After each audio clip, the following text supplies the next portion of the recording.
Parashat Vayeshev, on est cours numéro 4, en fait c'est la suite du cours précédent, numéro 3, que Tamar, elle savait qu'elle avait dans son ventre les Goalim, les délivreurs, comme elle dit, elle se vantait. J'ai des prophètes qui viendront de moi, des libérateurs qui descendront de moi. Et pourtant, elle n'a pas voulu faire honte à Yehuda. Elle aurait pu dire, ça devient de Yehuda. Yehuda n'aurait pas menti. La Gemara a dit, il y a souvent, on ne va pas avouer la faute, mais on ne va pas aussi mentir pour nier la faute. Il y a quelque chose pareil. Elle aurait dû le dire, pour sauver. Elle savait qu'il y avait des descendants qui venaient d'elle.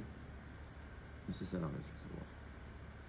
On ne peut pas transgresser la moindre faute, même pour la plus grande des mitzvot. Elle savait que faire honte, c'est assourd. Comme la Gemara a dit, il vaut mieux brûler vif que de faire honte à son ami en public. Aujourd'hui, c'est faire honte, c'est à la mode. Mais il vaut mieux être brûlé vif comme ça, la Gemara a dit. Comme Tamar. Et en réalité, pour elle aussi, c'était une épreuve. D'ailleurs, la Gemara a dit que Échet Potiphar, la femme de Potiphar, pourquoi elle a fauté? Elle a voulu fauter avec Yosef. Parce qu'elle avait vu que d'elle, il y aurait eu des descendants de Yosef, des descendants de Sadikim. Alors elle a fauté. La Gemara a dit les deux, et Tamar et la femme de Potiphar, ça s'est accompli d'ailleurs, ce que Potiphar a fait, parce que sa fille s'est mariée avec Yosef. Mais les deux avaient de bonnes intentions. Mais l'une, Tamar, elle a suivi la halakha, elle n'a fait aucune transgression, aucun interdit.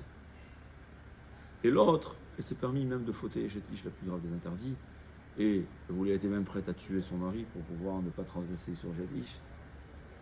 Mais on ne peut pas accomplir une mitzvah en transgressant le moindre issue.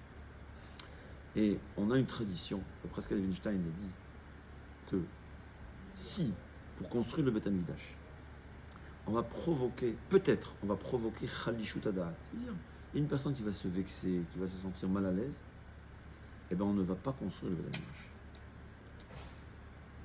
C'est une tradition qu'on a. Et beaucoup de gens, on veut faire des mitzvot.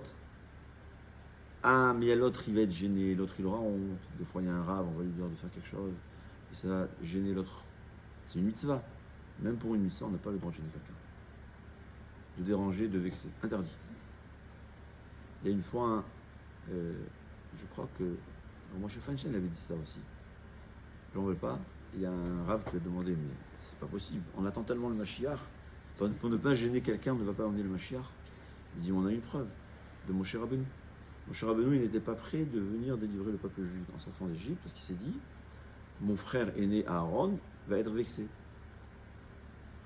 Il était prêt à ne pas être celui qui va délivrer le peuple juif. C'est possible que la délivrance du peuple juif aurait été repoussée, mais l'essentiel, c'est de ne pas vexer son frère.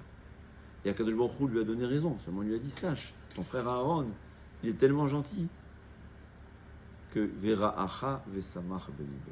Il te verra, il sera joyeux que tu as été celui qui a été choisi par Akadosh Baruch Hu pour délivrer le peuple juif. Et c'est là que Moshe Rabbeinu était prêt. Mais sinon, il ne serait pas parti sur le juif.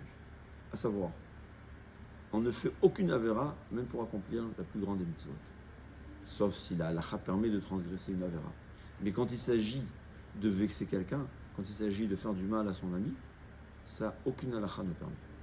On n'a aucun droit, ben adam et chavero, de transgresser la moindre interdit, ben adam et chavero, pour accomplir la plus grande des mitzvot. Évidemment, il y a des exceptions. Il y a des fois que c'est mon ami aussi, il est obligé d'accomplir la mitzvah, donc ce sera différent. Mais en général, à première vue, quand c'est quelque chose qui n'est pas écrit, il est interdit d'accomplir une mitzvah en vexant son ami.